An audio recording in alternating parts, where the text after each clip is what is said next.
안녕하세요. 중고차 끝판 왕입니다. 제가 오늘 소개시켜드릴 주제는 사회초년생들의 교복, 준중형의 끝판왕 아반떼에 대해서 소개를 시켜드리려고 이렇게 영상을 켰습니다. 저와 같이 아반떼에 대해서 한번 알아보시죠.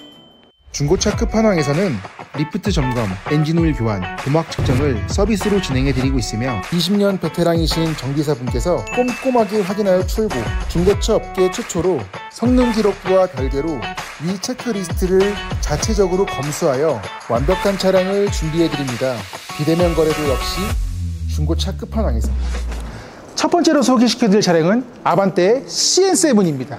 사회초년생들이 가장 많이 찾는 베스트셀러 중에 하나인데요. 제가 그래서 교복이라고 표현을 한 건데, 제가 사회초년생으로 돌아간다면 저는 무조건 아반떼로 시작을 할 것 같아요. 왜 그러냐면 사실 차가 무슨 출력이 좋네 안 좋네, 무슨 공간감이 어쩌고 저쩌고 이런 얘기들이 많지만 내가 경험해보지 않으면 사실은 모르거든요. 나는 처음부터 아반떼만 탔으면 이게 출력이 좋은 건지 나쁜 건지 떨어지는 건지 넘치는 건지를 몰라요. 그렇기 때문에 그런 모든 것들을 공간감, 뭐 주차 무슨 뭐 어쩌고 막 뭐 옵션이 뭐 어라운드 뷰가 있고 없고 통풍이 있네 없네 이런 모든 것들을 한번 내가 경험을 해보고 그 다음에 이거보다 더 좋은, 그러니까 이게 기준이 되는 거예요. 이게 내가 사회초년생 때 차를 탈 때 딱 첫 기준이 되는 차이기 때문에 저는 아반떼를 추천을 합니다. 그리고 이 차는 처음 나올 때 대충 금액이 한 2,500만 원 정도 수준이었을 거예요. 근데 지금 그것도 감가를 꽤 맞아서 이게 지금 한 1,700만 원 정도 나오거든요. 8만 킬로짜리가. 꽤나 감가가 됐네요. 네, 그러니까 사회초년생 새 차가 아니라 내가 혹시라도 기스가 나거나 혹시라도 사고가 나는 것도 감안을 하시고 중고차를 처음으로 구입하시는 거를 저는 적극적으로 추천을 합니다. 대표님, 그럼 이 아반떼 안에도 좀 볼 수 있을까요? 안에 한번 같이 보시죠. 이 차를 보게 되면 차가 인포테인먼트도 운전자한테 이렇게 유리하게끔 만들어 놨거든요. 이 차량을 보시면 앰비언트 라이트 같은 경우에도 너무 예쁘고, 그리고 지금 스피커도 보스 스피커거든요. 그러니까 이제 20대 30대 분들은 보통 이런 디테일한 거에 더 이제 꽂혀요. 그러니까 더 중요하게 생각하고 너무 좋은 옵션들을 다 때려 박은 그런 차량입니다. 제가 한번 본넷을 열어가지고 볼 건데요. 한 가지 아반떼 CN7의 단점 중에 하나가 유압식이 아니라는 거.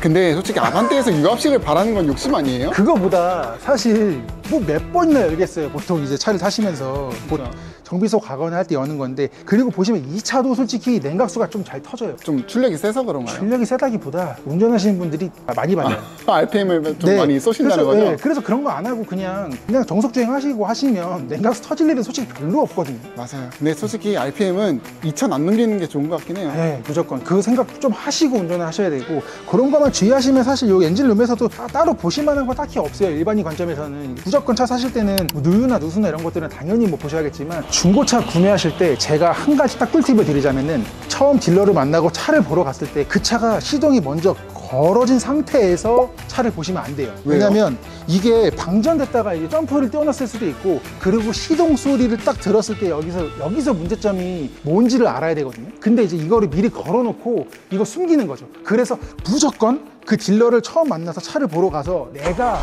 첫 시동 소리를 들어야 되고, 이 시동이 잘 걸리는지 안 걸리는지, 이 배터리도 어떤 상태인지를 아셔야 됩니다. 무조건. 대표님, 근데 오래 뒀던 차량들은 배터리 방전되어 있는 경우도 있잖아요. 근데 그런 경우는 뭐 배터리를 바꿔야 되나요? 그런 경우에는 배터리를 출고하자마자 아니면 출고 전에 무조건 교체를 하시는 게 좋아요. 어차피 한 번 방전 난 배터리는 또 나고 그럼 그때마다 계속 점프 뛰고 할 수는 없죠. 내가 급하게 어디 가야 되는데 그건 안 되잖아요. 무조건 나가실 때 교체를 하시는 걸 추천을 하고, 두 번째로는 저한테 오시면 저는 무조건 그냥 바로 교체를 그냥 깔끔하게 해드립니다. 그러면 배터리는 얼마 정도에 갈 수 있어요? 배터리는 평균적으로 뭐 국산차 같은 경우에는 돈 10만 원이면 갈 수 있으니까 아깝다고 생각하지 마시고 이거는 무조건 교체하고 나가시는 게 맞습니다. 대표님, 그러면 이제 아반떼 살 때 좀 뭐 주의해야 될 점은 따로 없나요? 아반떼 살 때 주의해야 할 점, 아반떼는 기본적으로 차체가 좀 일반 뭐 SUV보다는 낫잖아요.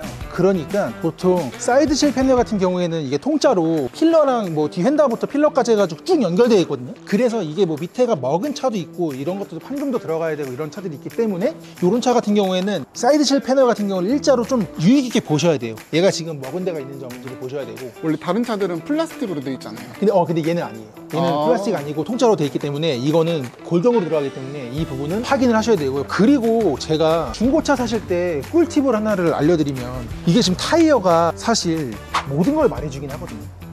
중고차를 구입할 때 타이어 같은 경우에 이게 주변에 친구들 같은 경우에도 잘 보면은 타이어가 마모되기 직전에 빨리빨리 새 걸로 교체하고 이런 사람들은 뭐 소모품 이런 거에 돈을 안 아끼는 친구들이거든요. 깔끔하게 미리미리 정비하고 엔진오일도 빨리빨리 이런데 타이어가 그냥 거의 뭐 민자가 될 때까지도 안 바꾸는 친구들이 있어요. 끝까지 미루다가 돈이 아까우니까 앞 타이어랑 뒷 타이어 바꾸면 된다 그랬지 그러면서 바꾸는 친구들이 그러니까 이게 이런 것도 중고로 바꾸고 해버리면은 얘는 금호 저기는 뭐 갑자기 피렐리 뭐 이런 식으로 되는 것도 되게 많거든요. 그래서 타이어를 제때 깔끔하게 갈아놓고 한 차를 사시는 거를 좀 추천드리기는 해요. 저 개인적으로 그 기본이 되게 중요해요. 엄청.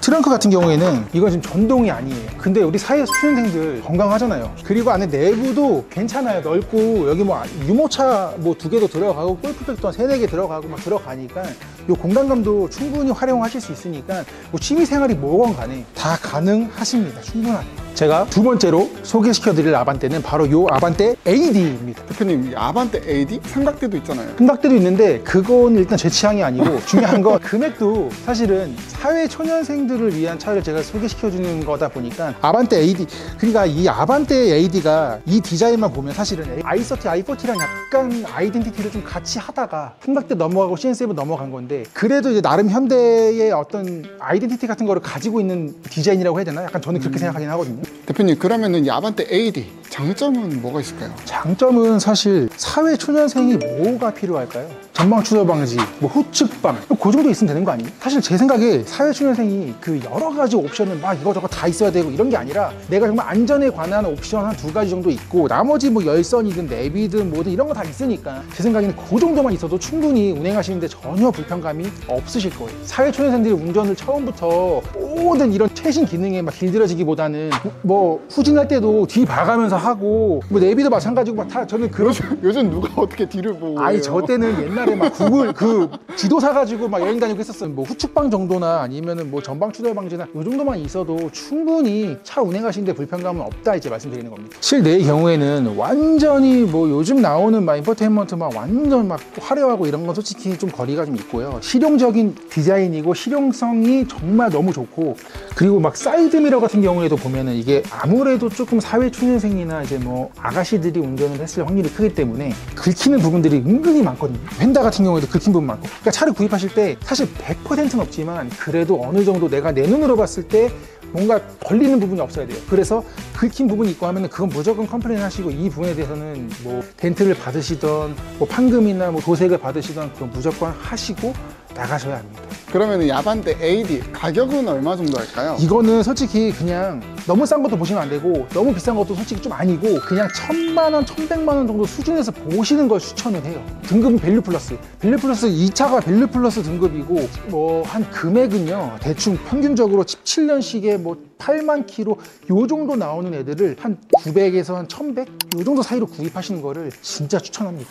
제가 오늘 아반떼 CN7이랑 아반떼 AD를 추천을 해드렸는데요. 피디님 같으시면 혹시 어떤 거 구입하시겠어요? 저는 그래도 오래 탈 거 생각을 하면은 CN7이 맞긴 하죠. 피디님은 CN7, 저는 가성비로 AD. 그러니까 이렇게 생각하거든요. 사람마다 생각하는 게 다르기 때문에 다른 의견 또 있으시면 댓글 많이 남겨주시고요. 제가 다음번에 또 다른 좋은 영상으로 찾아뵙도록 하겠습니다. 중고차 끝판왕이었습니다.